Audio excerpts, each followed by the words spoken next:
Sejam bem-vindos à casa do Senhor e sejam bem-vindos ao segundo serviço. Sintam-se bem na casa do Senhor neste momento. Queridos, nós vamos falar hoje sobre um tema muito importante: a face misericordiosa de Deus. Deus, graças a Deus, Ele é um Deus de muitas faces. Muitas faces. Nós encontramos a face perdoadora de Deus. Nós encontramos também a face salvadora de Deus. Encontramos a face misericordiosa de Deus, a face bondosa de Deus, e assim sucessivamente. É um Deus de muitas faces, faces maravilhosas. Hoje vamos falar sobre a face misericordiosa de Deus, que está subordinada ao livro do profeta Jonas, precisamente no capítulo 4. No capítulo 4. O livro de Jonas tem 4 desdobramentos interessantes. O primeiro capítulo fala de Jonas e a tempestade. No capítulo 2, Jonas e o peixe. No capítulo 3, Jonas e a cidade de Nínive. E no capítulo 4 fala sobre Jonas e o Senhor. E nós vamos falar justamente esta parte do capítulo 4 do livro de Jonas. Abramos o livro de Jonas no capítulo 4 para lermos todo o capítulo 4.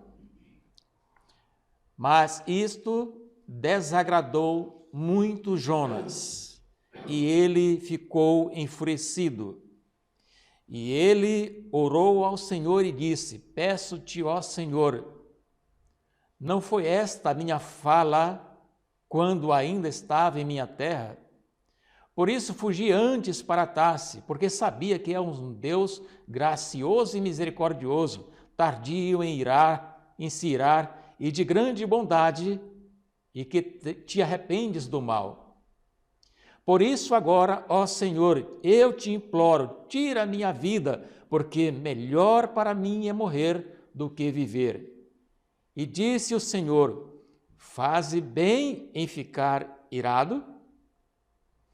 Então Jonas saiu da cidade e sentou-se ao lado leste da cidade, e ali fez para si uma tenda, e sentou-se debaixo dela, à sombra, até ver o que aconteceria à cidade. E o Senhor Deus preparou uma aboboreira e a fez nascer por cima de Jonas, para que fizesse sombra sobre a sua cabeça, a fim de o livrar de seu enfado. Assim Jonas se alegrou demasiadamente por causa da aboboreira. Mas Deus preparou um verme, quando amanhã subiu no dia seguinte, a qual feriu a aboboreira e esta se secou. E aconteceu que quando o sol apareceu, Deus preparou um forte vento do leste, e o sol feriu a cabeça de Jonas, que desmaiou e desejou ele mesmo morrer, dizendo: é melhor para mim morrer do que viver. E Deus disse a Jonas: fazes bem em ficar irado por causa da aboboreira? E ele disse: faço bem em ficar irado até a morte. E disse o Senhor: tu tiveste pena da aboboreira, na qual não trabalhaste, nem fizeste crescer, que nasceu em uma noite e em uma noite pereceu. E não deveria eu poupar Nínive, aquela grande cidade, onde estão mais de 120.000 pessoas, que não sabem discernir entre a sua mão direita e a sua mão esquerda, e também muitos animais? Querido, que capítulo impressionante esse capítulo de Jonas. Nós vamos abordar esse tema de uma forma bem simples para que nós possamos entender o significado dessas palavras.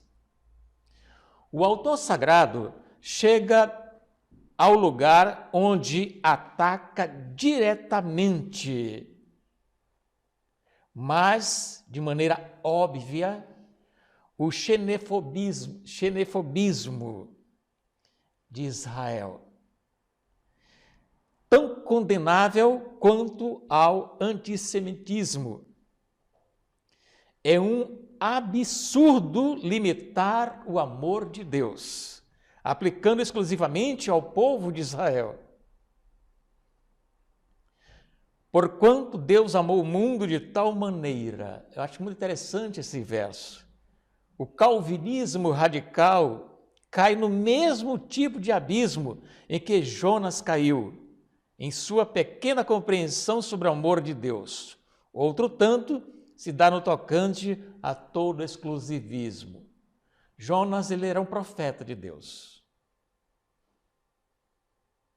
Mas Jonas, a exemplo dos judeus, ele tinha em mente que o povo mais privilegiado tinha que ser o povo judeu. Que outra nação não precisava ser tão acarinhada por Deus. O povo de Deus era o povo judeu. Inclusive, Pedro, quando ele foi para o ministério, ele tinha pensamentos semelhantes ao profeta Jonas. Foi preciso Paulo repreendê-lo com muita ênfase sobre o seu comportamento. Queridos, no versículo 1 diz que, mas isto desagradou extremamente a Jonas e ele ficou irado. Quase nem podemos acreditar quando lemos este versículo. Jonas pregou o arrependimento por ter sido forçado a tanto. Ele não tinha uma atitude de um missionário estrangeiro. Não tinha atitude de um missionário estrangeiro. E Deus mandou, Deus destacou ele ir para Nínive, uma outra nação. Quando sua pregação foi bem sucedida, ele ficou desgostoso com o que Deus tinha feito, que, por certo, não fora o poder de Jonas que produziu o arrependimento de Nínive. O capítulo 4 inteiro deste livro é uma narrativa da infelicidade de Jonas sobre a questão. De fato, sua ira e o desprazer foram um repúdio ao propósito de Deus, tanto quanto havia sido sua fuga original para Tarsis. Deus teve compaixão dos pagãos, mas Jonas desejava que eles perecessem. Deus teve misericórdia dos pagãos, mas Jonas não demonstrou pena alguma. Deus se regozijou diante dos pecadores que se arrependeram. Jonas preferia vê-los perecer. Uma natureza destituída de sentimentos é típica de todas as formas de exclusivismo. Jonas continuava sendo nacionalista de visão estreita e míope, como sempre fora.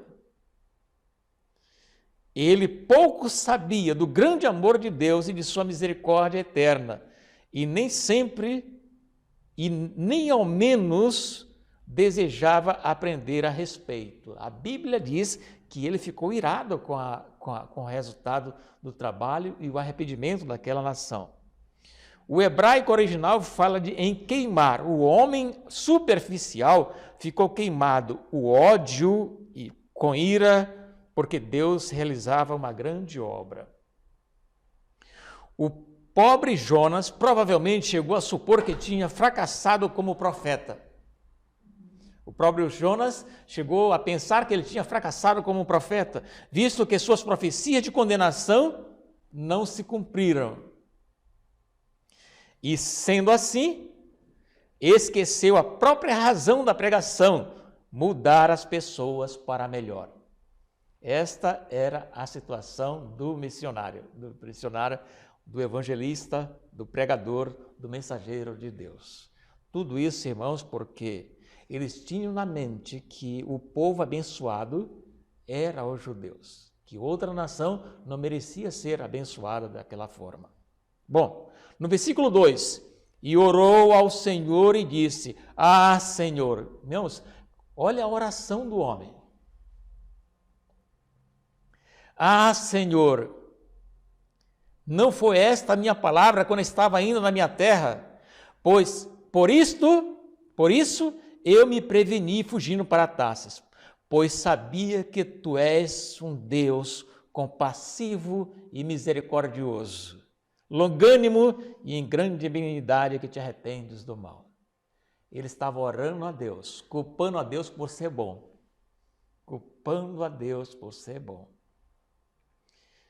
Irmãos, Jonas queixou-se ao Senhor. Eu sabia disso que ia acontecer. Por isso que eu não queria vir para Nínive. Eu conheço o Deus que eu sirvo. Sei que o Deus que eu sirvo é um Deus muito bom. Aqueles ninivitas miseráveis, desgraçados, violentos, aquele pessoal tem que morrer mesmo, tem que ser queimado. E tu me mandas para lá para pregar que eles se arrependam. E se por acaso eles se arrependerem, tu vai perdoar aquela nação. Esse era o pensamento de Jonas. Irmãos, muita gente religiosa no mundo presente tem o pensamento de Jonas, tem o espírito de Jonas. Existem denominações hoje que batem no peito que são realmente o povo agraciado e que os demais não têm nenhum sentido. Quantas pessoas religiosas vão hoje para a mídia e dizem: os adventistas são umas seitas. Ellen White é isso, é aquilo. E humilham, são guardadores da lei, não estão debaixo da graça. Isso é o que, irmãos? Espírito de quê? De Jonas. Espírito de Jonas.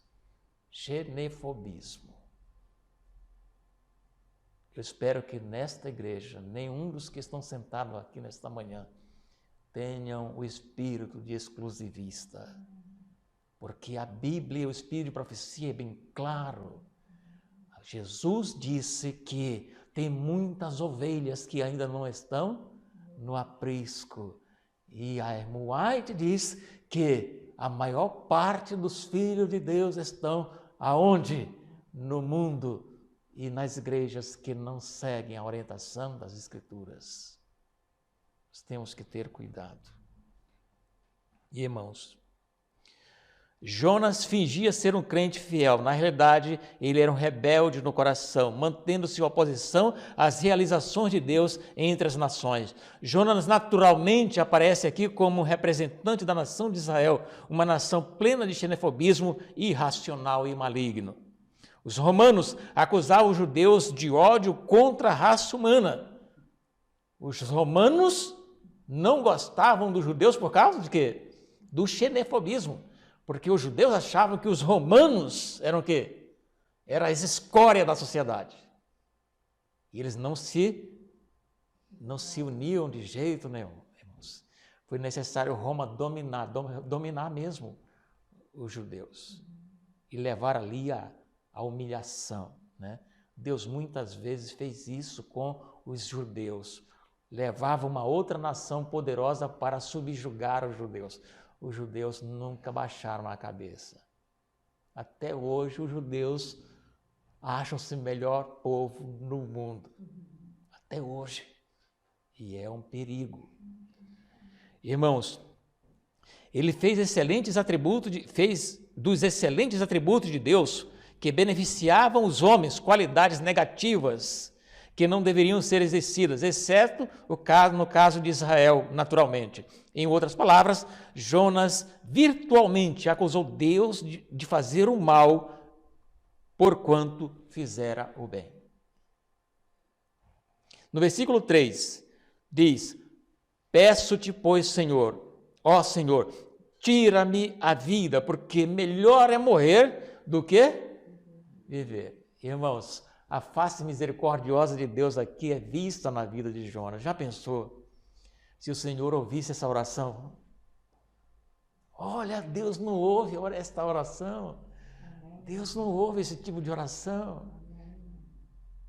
Deus é tão bom, mas tão misericordioso, que o pobre Jonas estava a dizer: eu quero agora também morrer, não preciso mais viver, não suporto ver esse povo salvo.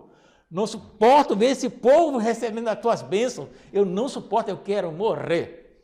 Queridos, que espírito tremendo para ser um espírito de um profeta de Deus. Né? Queridos, Deus é muito bom mesmo. A palavra de Deus, a palavra de Deus diz o seguinte, que este versículo, portanto, ilustra a maligna perversidade do homem. O autor sacro está falando sobre a exclusivista nação de Israel, que não podia cuidar de ninguém, exceto de si mesma. Se nós procurarmos na Bíblia a lei que existia dentro de Israel para beneficiar os estrangeiros, não é verdade? Deus disse, olha, não humilheis os estrangeiros. Não está escrito? Quando chegar na época da colheita, deixai lá um pouquinho para o estrangeiro e o pobre. É isso? Então Jesus tinha um carinho todo especial com as pessoas que não eram da nação judaica. Né? Muito cuidado. Mas muita gente em Israel, até mesmo na liderança, como no caso do profeta, não atentavam para isso. Bom, irmãos, a lição contra o denominacionalismo é clara. Onde cada grupo pensa ser o exclusivo povo de Deus, ou pelo menos a melhor parte da massa, as esperanças de Jonas sentiam-se desapontadas e eram de que o povo de Nínive perecesse. O grande filósofo Platão compreendia que a agência divina é sempre uma agência persuasiva. Portanto, conquistar homens através da persuasão dos ideais. Deus, ele fazia tudo para persuadir as pessoas para o amor que ele tem. Nós temos que ser condutores desta mensagem. Aqui diz que no versículo 4, e disse o Senhor, faze bem em irar-te? A pergunta foi essa. A palavra de Deus veio novamente a Jonas para repreendê-lo por causa de suas atitudes ímpias. Jonas não agiu bem por irar-se e acumular tanto ódio contra outros povos. A ira de Jonas estava errada, assim também são todos os exclusivistas. Jonas tinha tinha paixão pela morte das pessoas. A ira não é boa para nenhum homem. A Bíblia diz assim, diz que nós devemos ser tardio para falar e tardio para se irar. A ira não faz bem a nós, irmãos. No versículo 5 diz, então Jonas saiu da cidade, sentou-se ao oriente dela, e fez ali uma cabana, sentou-se debaixo dela, à sombra, a ver o que aconteceria lá na cidade. Eu, quando li o livro de Jonas a primeira vez, eu fiquei assim, esse homem nunca foi crente. Primeiro que Deus mandou ele para Nínive, ele pegou o barco e foi para Tarsis. Ellen White fala uma explicação muito grande sobre esse ponto.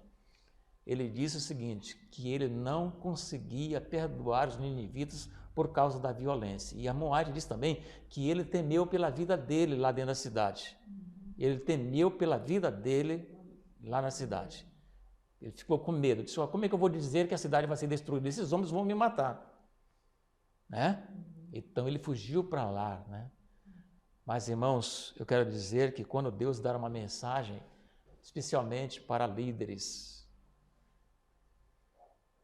às vezes a gente olha assim o pastor na igreja e admira ele pela posição que ele tem.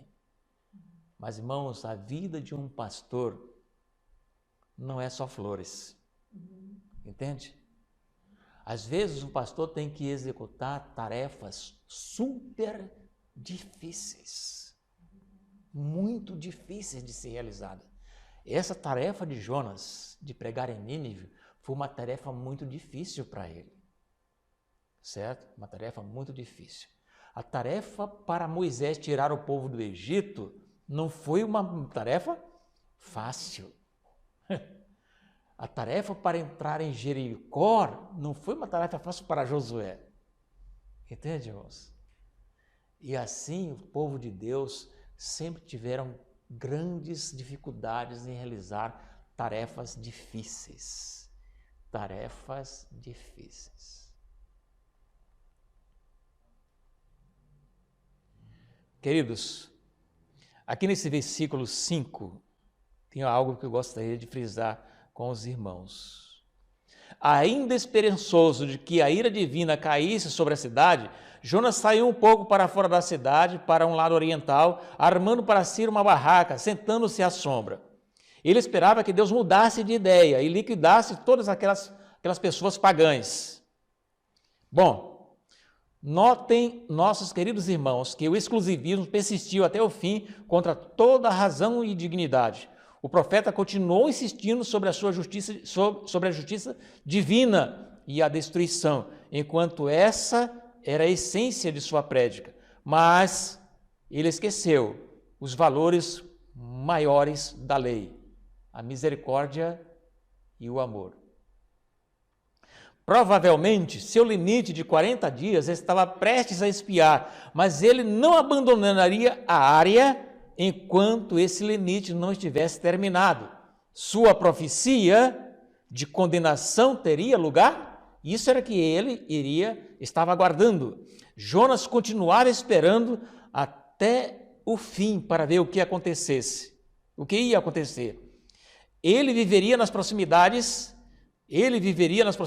somente para ver algo ruim acontecer com os outros. Irmão, cada um de nós temos um pouco de Jonas. Cada um de nós. Existem aquelas pessoas que não gostam de ver o outro bem, o outro ser abençoado. Isso chama-se inveja, né? É tremendo.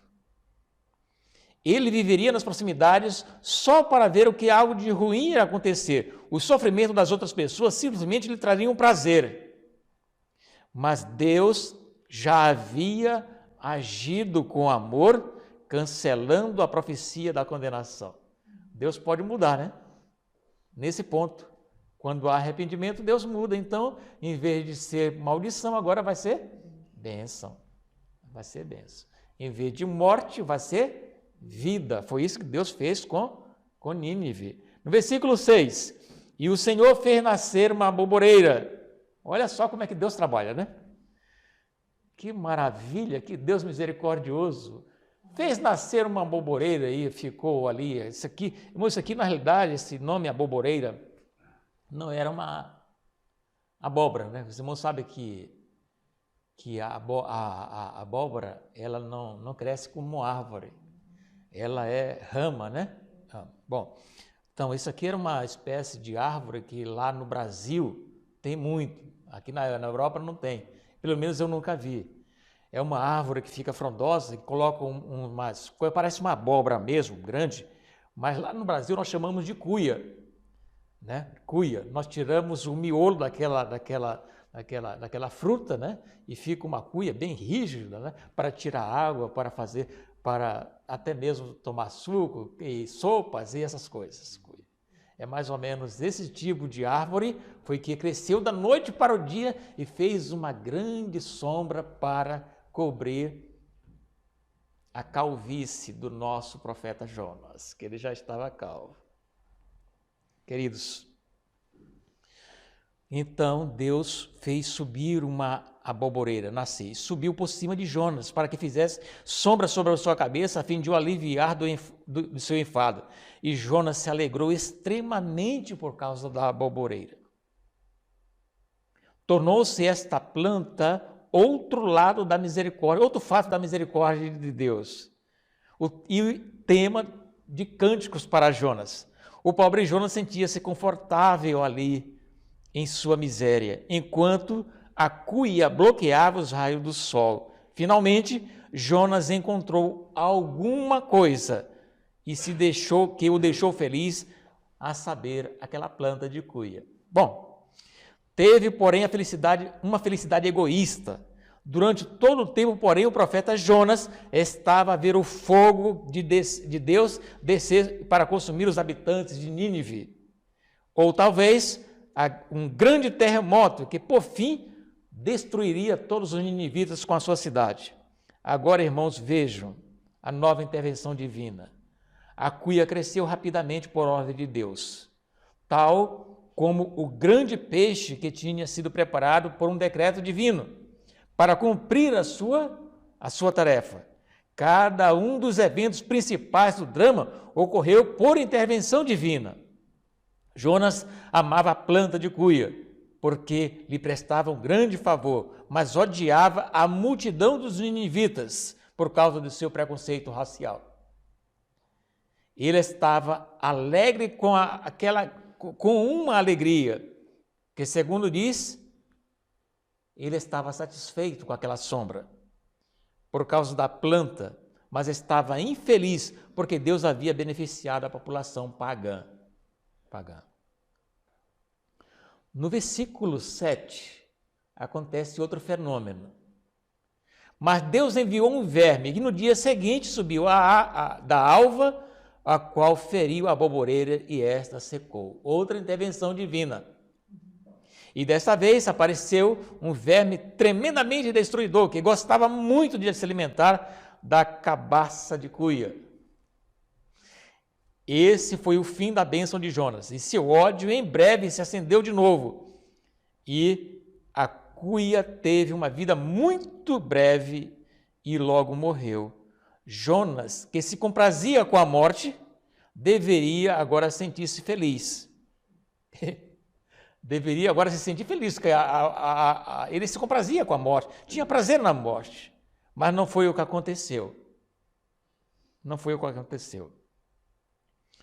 Versículo 8. E aconteceu que, aparecendo o sol, Deus mudou o vento calmoso oriental, e o sol feriu a cabeça de Jonas, e ele desmaiou, e desejou de toda a sua alma, morrer, dizendo: melhor é para mim morrer do que viver. Irmãos, Deus sempre mostrando para ele o lado misericordioso dele.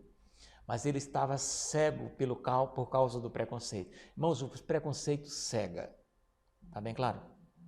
O preconceito cega. O preconceito denominacional cega. Está bem claro? O preconceito racial cega. O preconceito nacional cega. Qualquer tipo de preconceito cega. Está bem claro? Nós temos que ter muito cuidado. Muito cuidado. Nós temos que tratar todos os religiosos e todos os estrangeiros com muito amor e carinho, porque nós não sabemos deles quem vai estar no céu conosco. É ou não é? Nós não sabemos. Teremos muitas surpresas. Muitas surpresas. Queridos, nascendo o sol, Deus mandou o vento calmo e oriental. Todo o mau trabalho do verme, ou enxame de largatas, foi realizado durante numa noite, ou então de madrugada. Imediatamente ao nascer do sol, já estava tudo destruído. O profeta mal-humorado, só faltava explodir de ataque de ira. O vento oriental tornava a vida dos homens miseráveis dentro de quatro paredes, quanto mais os lugares desprotegidos. Além disso, geralmente trazia pó e areia.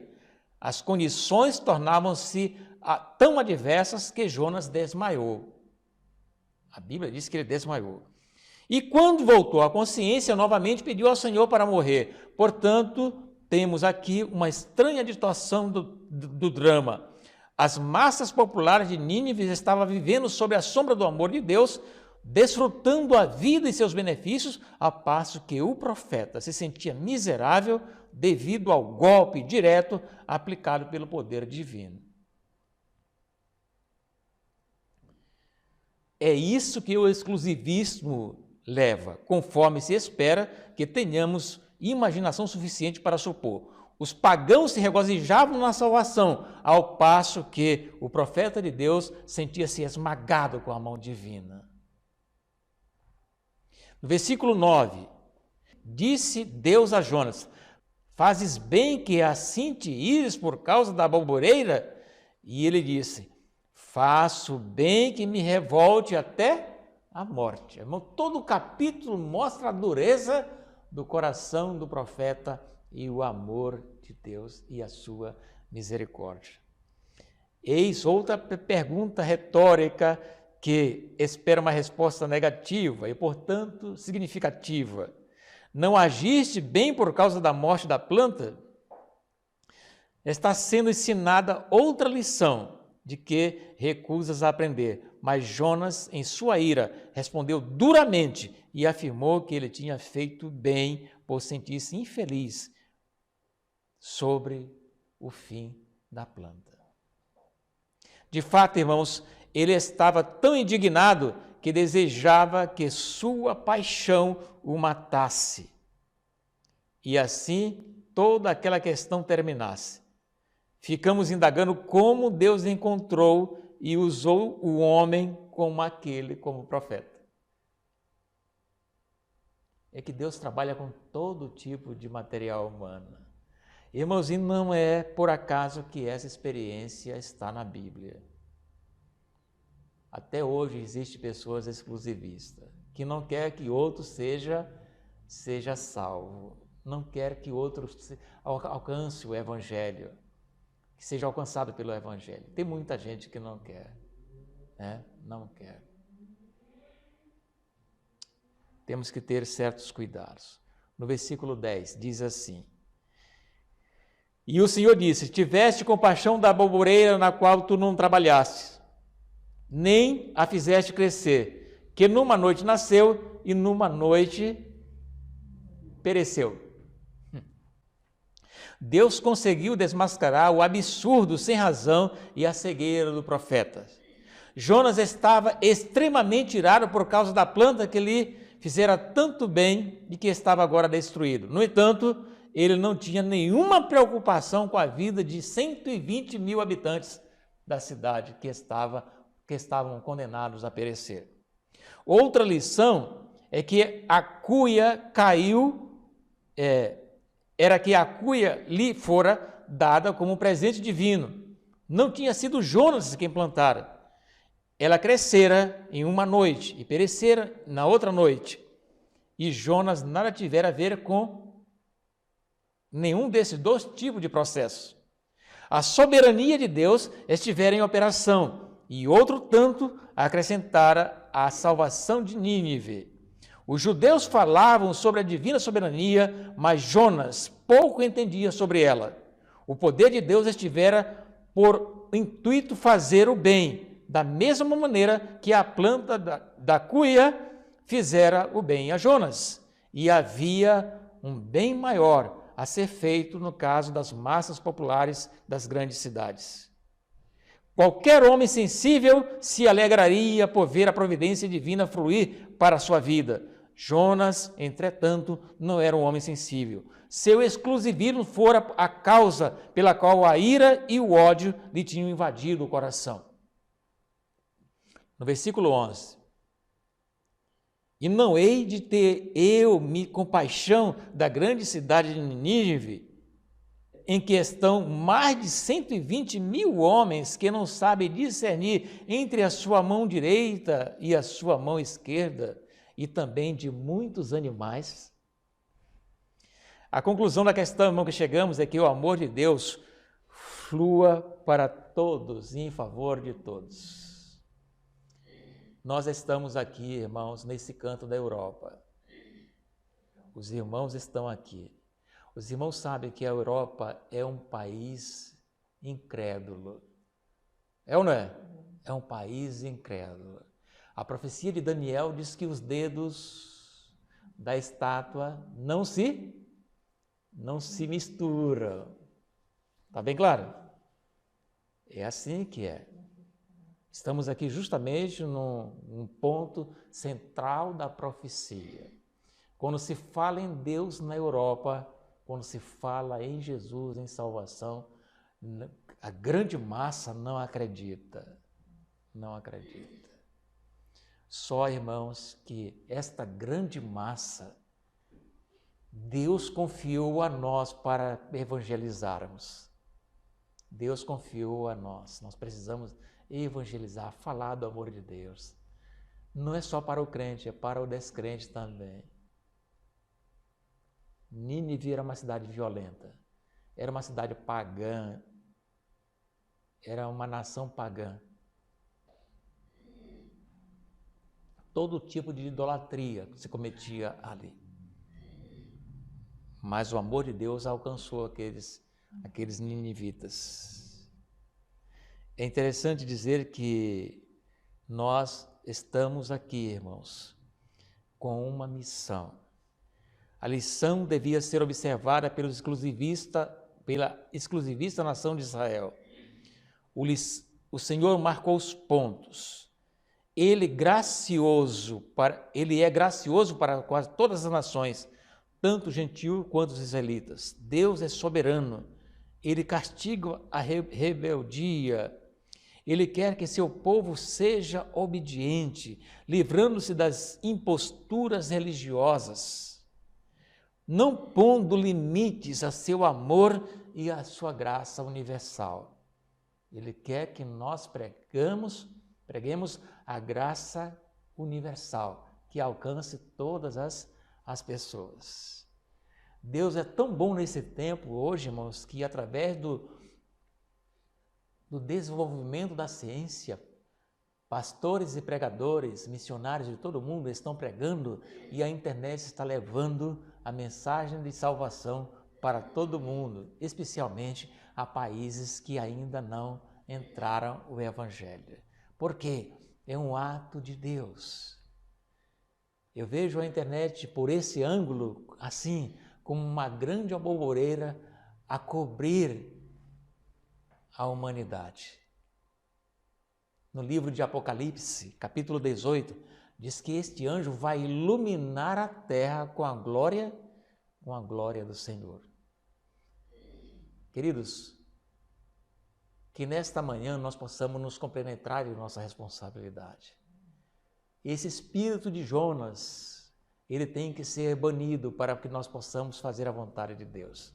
Não podemos ser exclusivista, não podemos ser nacionalista e nem religioso demais a ponto de pensarmos que a bênção está na igreja do movimento de reforma e que só o movimento de reforma é que será salvo. Jamais poderemos pensar isso. Há filhos de Deus em todos os lugares, em todos os cantos deste mundo. Que o amor e a misericórdia de Deus, que essa face misericordiosa de Deus possa ser refletida em nós e que possamos ir em busca dos filhos de Deus que irão entrar na eternidade. É o meu desejo e a minha oração. Amém.